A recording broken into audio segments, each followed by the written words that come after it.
What's going on, guys, and welcome back to the channel. If you saw the last episode of the 62 C10, you probably saw us get the chassis off the table and come up with a complete roller. We did a ton of work in that episode. We did the fuel system, we did the brake systems, we got the cab mounted, we got our motor and tranny put back into the chassis. The only thing we're waiting on now is our Whipple supercharger and our accessory drive from Wagner. So we're waiting on that stuff. We're gonna be hopping into the interior. We have a ton of work to do in here.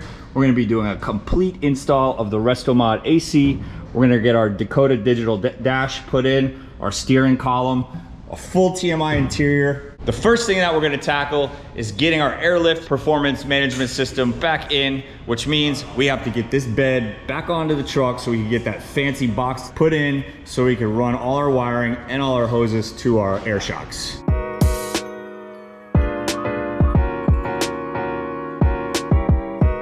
Let's get this box ready to go, man. We gotta prep this thing, get it painted, so that way we can get this thing dropped in. I'm gonna sand this thing down a little bit, prep it with some primer, and I'm gonna hit the bottom side with some bed liner material. That'll just give it a little extra insulation. That way it doesn't rattle when the compressors kick on as much. All right, we're gonna be using a bed liner from Custom Shop. So I'm gonna coat the underside of this box just to try to kind of eliminate some of that rattling that the compressors are gonna make. Simple, man. You just mix this hardener right into this 24-ounce container. It comes with a sprayer. You simply just put that in, hook your air hose up to it, you're good to go, man. Simple as that. All right, we got our box looking good. I did the bed liner on the outside. The inside of the box is in the process of patina. Got a coat of the rust undertone primer, 2 coats of 2 different shades of tan, sanded down. Got some primer showing through, got some raw metal, which I hit with the patina spray. So I'm gonna let that sit for a little bit. Love like these little drips coming down.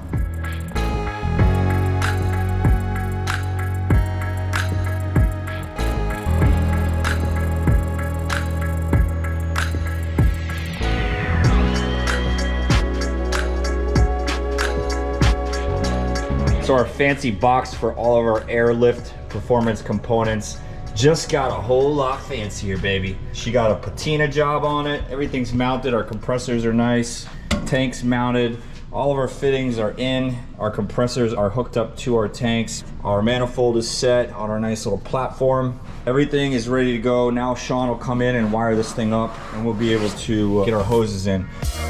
So I got the front fenders mocked up with the core support. What I'm trying to do now is figure out our clearance on our front fenders for our turning radius. So now this thing is dumped on its nuts. As you see, our front tires, when they turn, are gonna hit our front fender.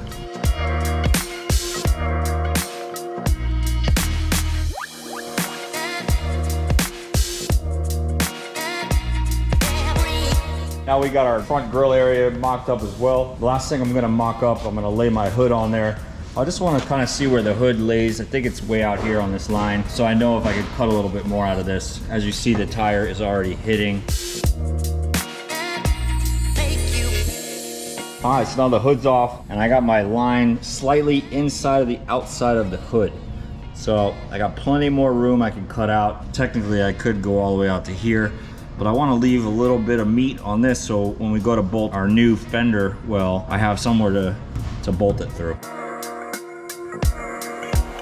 So this is just about ride height, and we have our wheels at full lock, so we're good. We have all the clearance we need. We're good that way. Good that way. So the last thing that we are going to accomplish by mocking up our front end and kind of figuring out where our inner fender wells are going to go is our bulkhead. We got our heat and AC lines that are going to come out from the interior and are going to be running to the compressor and condenser, the dryer, all the necessary goodies to get this thing cooled down in the South Florida heat. So we're going to tuck it underneath the fender well and run our lines strapped to the fender well inside here. And so I'm going to place this puppy, say right about there.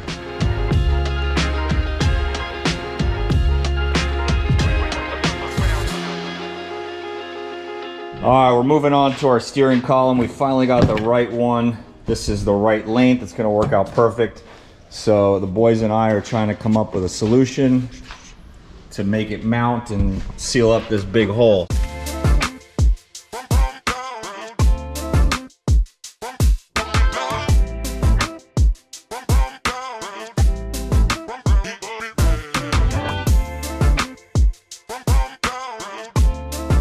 All right, holes are cut, hardware is installed. You can see we've got a pretty good setup here. Plenty of support on the outside, there's still enough material. There's just gonna be a trim panel we're gonna have to cut out here. So I've got my steering column cut back just enough so I have enough room for the adapter here that's gonna be for the shift linkage. So the hardware and this piece have enough room behind the joint to move around. And then I've got my lower section on down here.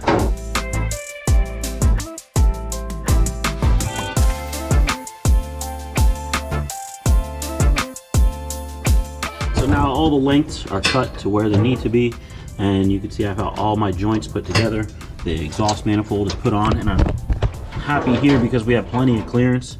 The only thing I do want to do is make the support removable in case we have to pull the header off or any service that has to happen to the car after we're completed with the build. We're going to weld this heim joint onto the frame rail here, and then the nut's going to be welded in so we can adjust it in and out, and then it'll have this jam nut as well.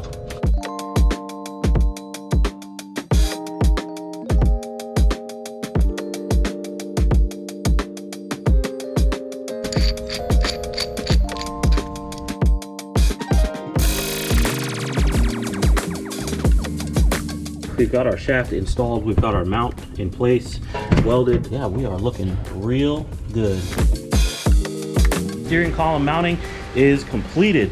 I've got all the dressed up parts on here, put on all my stalks for my tilt, also the turn signal indicator, and our column shifter back here.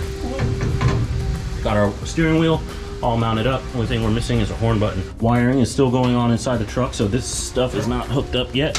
But as far as mounting the column and the fitment and making sure everything works, it's all there.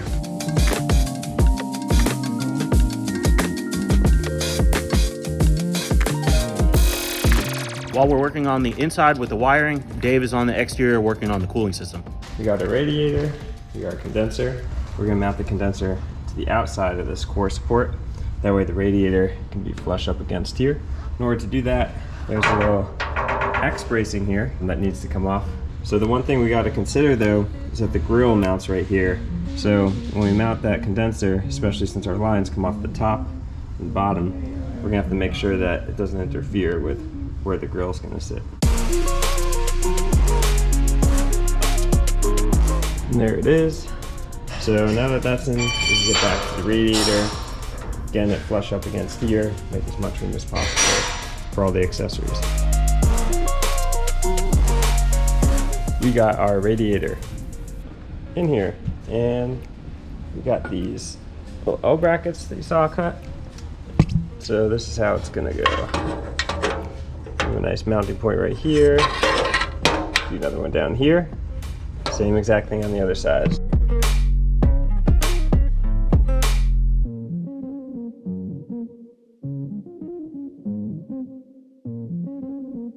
Alright, so here's the radiator all mounted up. So you can see nice even gap here, parallel line. Same with the condenser below. We're at our point where we got our transmission cooler. I have it sitting here, had these brackets already on it that actually sit it up pretty nice and high. That way we have plenty of room to get our lines to make a nice sweep going down.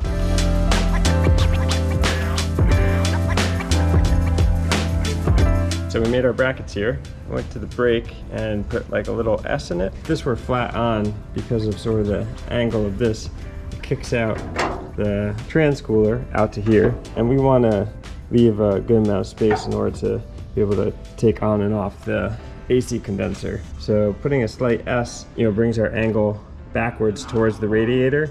And that way we're not too close here and we're not too close on this side either. Once these are mounted, then we can mark and drill our holes for the bottom side. All right, so we got our 3 coolers: radiator, transmission, and AC all mounted up here. They all have lots of space, they're all parallel to each other, good positioning. So before we go ahead and pull this all out and paint our brackets, we're gonna plan to run our AC hoses, which are gonna connect here and here. They're gonna have to run through back to this bulkhead up against the firewall over there. So I'm gonna take this grommet, drill a hole with a hole saw, put the grommet in so that we have a way to get our lines over there.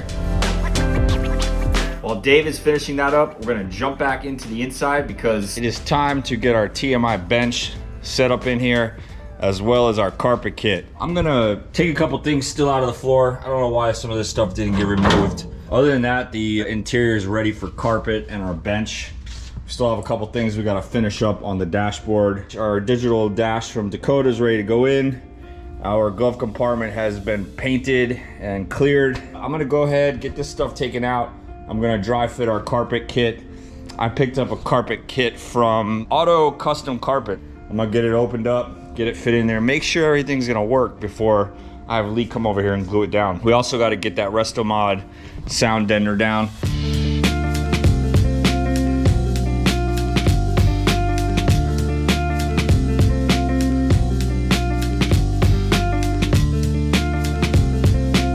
I left these two sections out because this is where we're going to be mounting our seat until I verify that we're using any of these stock holes, because you'll learn, you're drilling through it, it does gunk up your drill bits and makes it sloppy. I also want to see how far up my carpet goes to see how far I want to go with my sound deadener. I don't want to go past the carpet because then you see it, and in my opinion, you know, it looks kind of unfinished.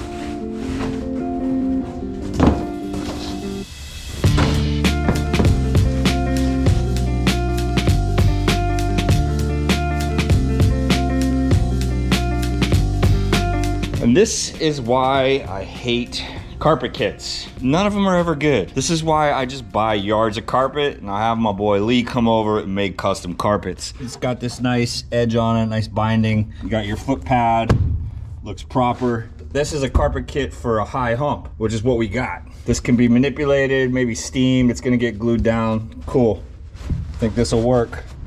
Then you come over to the passenger side. Fits pretty nice around here. Boom, boom, boom, boom. Oh, okay. Problem. There's about 4 inches of nothing. Damn it, Mr. Carpet Kit. All right, so what I'm gonna do is have him cut some of this extra material off the back. Basically, we'll start in the center, so that way our edges around the transmission tunnel and the firewall look a little better. So he'll put some extra material down in these spots. It's not ideal, but such is life. We're gonna make it work, man. That's what I think about you.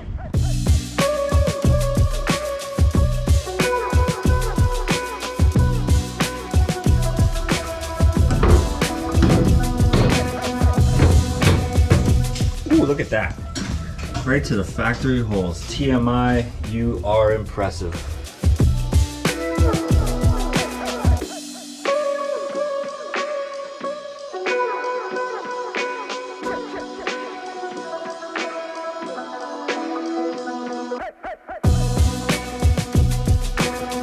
All right, so I must say the color is looking amazing. Thing's gonna bolt right in the factory hole, so that's stoked about that. We're a little questionable about the height. We still gotta put the slider brackets on, so that'll bring it up about a ½ inch. As far as the sight and everything, you know, you got a good sight out the windshield. It probably could go up about 1 inch, but we're gonna go ahead and mount it where it's at and see how the owner likes it. Rock and roll, man. Let's pull this thing back out, get the carpet in and install it, baby. Let's go. So the carpet guru, what he's gonna do is glue down the center section and try to pull as much as he can towards the driver's side. So although Lee is the carpet interior guru, he could not make this work, man. So what we've decided, we're gonna split it down the middle, suck the sides in as far as they'll go, and then he's gonna take a piece back to his shop and he's gonna make a center section that will overlap the two side pieces.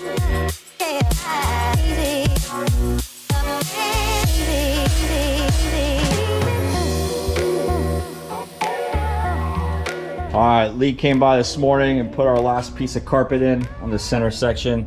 It looks awesome. So now Chloe and I are gonna get that bench back in. pretty much finishes up our interior, man.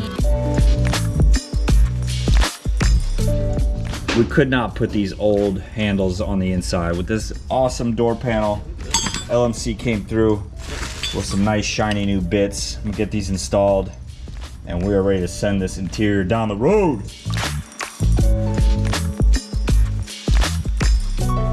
We are sitting inside of the cab of the 62, and I must say, not only does it look awesome, it feels great.